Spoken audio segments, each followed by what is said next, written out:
کہ سب سے پہلے یہ ہے کہ رسول اللہ صلی اللہ علیہ وسلم کا ایک فرمان مبارک ہے کہ سب سے بہتر زمانہ میرا، اس سے کم بہتر میرے اصحاب کا، اس سے کم بہتر تابعین کا، اس سے کم بہتر تبع تابعین کا، اس سے کم بہتر تبع تابعین کا۔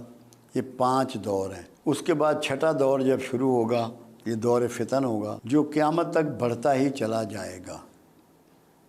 دور فتن میں چلنے والے سے کھڑا ہوا، کھڑے ہوئے سے بیٹھا ہوا، بیٹھے ہوئے سے اپنے گھر میں دروازہ اندر سے بند کر لے، وہ محفوظ ہے۔ مگر دور فتن کی جو آپ نے تفصیلات بیان فرمائی ہیں، احادیث ہیں، ساری ترتیب ہے، مسلم میں ہے، بخاری میں ہے، بلکہ احادیث کا کوئی مجموعہ ایسا نہیں جس میں ان کا ذکر نہ ہو۔ خاص کر اولیاء مقبول جان نے ابھی ایک کتاب تھی حماد بن نعیم کی، وہ چھپوائی، وہ ہے دور فتن پہ، اس میں بھی یہ سارے ذکر موجود ہیں۔ جس کے مطابق جو میری فیلنگ ہے یا جو میں محسوس کر رہا ہوں، میرے ذہن میں ایک ترتیب اس کی بلٹ ہوئی ہے۔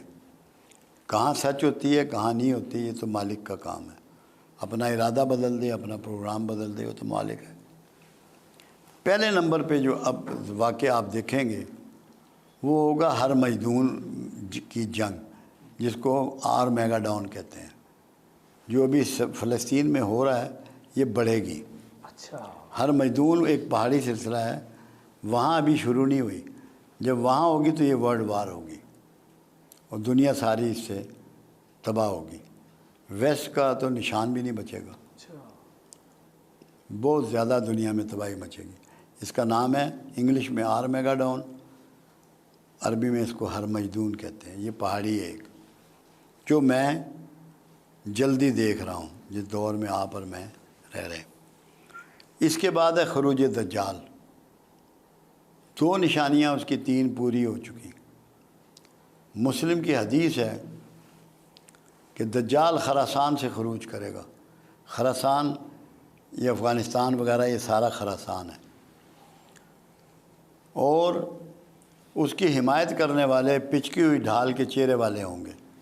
شمالی اتحاد نے اس کی حمایت کی، جن کے جو پھینے ہوتے ہیں، جی بالکل جی، انہوں نے پچکی ہوئی ڈھال کے چہرے والے تھے، انہوں نے حمایت کی۔ وہ ایک ہاتھ سے آگ برسائے گا اور دوسرے ہاتھ سے اناج برسائے گا۔ کیا اس کے جہاز نے، وہ ایک ہی جہاز نے بم بھی گرائے اور ایک ہی جہاز نے آٹا اور گندم بھی گرائی جی، اور وہ فتح یاب ہوگا۔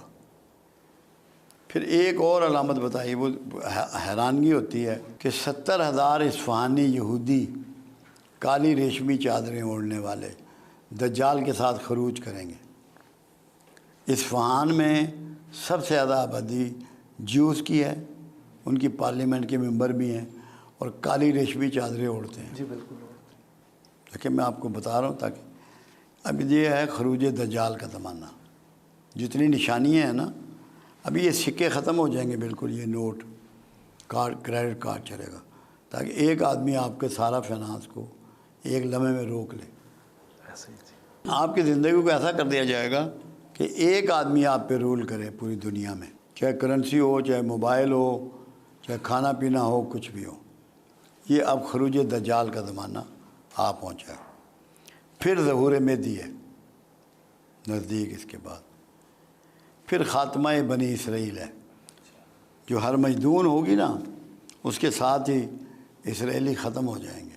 حدیث مبارکہ یہ ہے، کوئی پتھر، کوئی اینٹ، کوئی درخت، کوئی سایہ ان کو پناہ نہ دے گا۔ صرف ایک درخت ہوگا زرکت کا، وہ اس کے پیچھے یہودی چھپ سکیں گے۔ یہودیوں کو اس حدیث کا اتنا یقین ہے کہ انہوں نے یہ 50 لاکھ پودے لگوا دیے ہیں زرکت کے، ان کو پتہ ہے کہ یہ پوری ہونی۔ اس کے بعد ہے اسلام کے نشات ثانیہ، جس کے سٹارٹ 3 ملکوں سے ہوگا، ترکیہ، پاکستان، خراسان۔ پھر غزوہ ہند ہے کہ ہندوستان پہ یلغار ہوگی اور وہاں اسلام پھیلے گا، ہندو یا اسلام قبول کریں گے یا مارے جائیں گے۔ پھر نزول عیسیٰ ہے۔ نزول عیسیٰ جب ہوگا تو جو فوجیں غزوہ ہند لڑیں گی وہ جا کے شام میں عیسیٰ کی فوجوں سے جا ملیں گی۔ یہ تو جو ترتیب میں دیکھ رہا ہوں، محسوس کر رہا ہوں، پڑھتا ہوں، وہ ہے۔ پاکستانیوں میں بڑی چینج آئے گی، غربت یہاں کبھی نہیں ہوگی۔ ابھی بھی اگر کوئی یہ کہے کہ پاکستان غریب ہے یا لوگ غریب ہیں، اس سے بڑا جھوٹ کوئی نہیں، کیونکہ میں 1964 سے فگر نکالتا ہوں، جو کچھ ایک عام شہری کے پاس، ایک پاکستانی کے پاس سامان اور دیگر سہولتیں 64 میں تھی، اس سے 4 گنا سے 6 گنا ہیں اس کے پاس۔ جی بالکل ہے۔ صرف ہم ناشکرے ہو گئے ہیں، ہر وقت اللہ کے موسم کا، اللہ کے پھلوں کا، سبزیوں کا، گوشت کا، دودھ کا، انڈے کا، حکمرانوں کا شکوہ کرتے ہیں۔ یہ نہیں سوچتے، اب جیسے حکمران ہی ہیں، ہم یہ سمجھ رہے ہیں کہ یہ خود آ گئے یا ان کو فلاں ووٹوں نے بنا دیا۔ قرآن تو یہ نہیں کہتا، قرآن تو کہتا ہے جس کو چاہوں معزول کروں، جس کو چاہوں حکمرانی دوں۔ جب یہ فیصلہ اللہ کے پاس ہے تو ہمیں اللہ کے فیصلے سے ڈفر کرنے کی ضرورت کیوں ہوتی ہے؟ بالکل ٹھیک بات۔ ہمیں نہیں ہونی چاہیے، یہ بغاوت ہے اللہ سے۔ جب کملی والے کی ایک سٹیٹمنٹ موجود ہے، تم پر اگر ایک نک کٹا حبشی بھی حکمران بنا دیا جائے تو تم نے اس کی بھی فرما برداری کرنی ہے۔ نک کٹے حبشی کا لفظ میرے آقا لے رہے ہیں۔ تو اس لیے ہمارے ہاں جو جھوٹی بغاوت ہے نا، کہ ہر چیز کو برا کہنا، ہر چیز کی مخالفت کرنا، یہ جائز نہیں ہے، یہ نہیں کرنی۔ شکوہ نہیں، لوگ شکوہ چھوڑ دیں۔ میں یہ یقین سے آپ کو بتاؤں، یہ زمین آپ کو وہ خزانے اگلے گی جو کچھ سوچ نہیں سکتا۔ سونا، چاندی، تانبا، پیتل، پلیٹینم، گیس، پیٹرول، زمرد، یاقوت، سب اگلے گی۔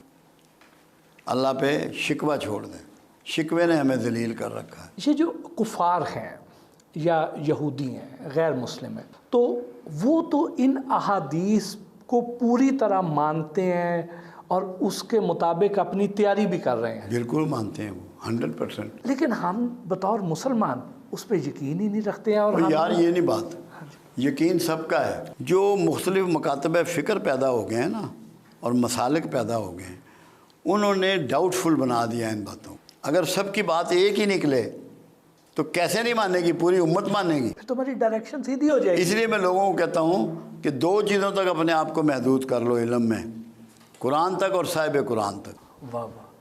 میرے 4000 سے اوپر لیکچر ہیں دنیا بھر میں۔ میں آکسفورڈ میں بھی خطاب کر کے آیا ہوں، اسٹاف کالج کوئٹہ بھی خطاب کر کے آیا ہوں، ISPR میں بھی کیا ہے، ہائی کورٹ میں بھی کیا، چھوٹی کورٹوں میں بھی کیا، فوج کے بے شمار اداروں میں کیا۔ تعلیمات کا کوئی یونیورسٹی ایسی نہیں جہاں ایڈریس نہ کی ہو، مگر میں قرآن اور صاحب قرآن سے باہر نہیں نکلا، اس کے اندر بات کرتا ہوں۔ تو یہ جو اتنے فرقے بنا دیے گئے ہیں، یہ ٹھیک ہو اسی جائیں کے گے۔ پیش نظر بنائے گئے ہیں کہ ان کی ایک چیز ایسا پہ نہیں ہوتا، متفق نہ ہو جائیں۔ اس میں پرابلم ایک ہوتا ہے، نہیں فرقے کسی نے نہیں بنائے، ہم نے بنائے۔ آپ کی اور میری ڈسکشن ہوئی، ہم دونوں علماء ہیں، ایک دوسرے کو دلیل دینے کے باوجود ہم نے ایگری نہیں کیا۔ وہ آگے اپنے اسٹوڈنٹ کو بات بتا دی، وہ ایک فرقہ پیدا ہو گیا، وہ ایک سوچ پیدا ہو گئی۔ اگر ہم یہ سوچ لیتے کہ میری وجہ سے امت میں تفرقہ پھیلے گا اور میں اپنی بات نیچے کر لوں، میں لسے پیودہ پتر بن جاؤں، تو یہ نہ ہوتا۔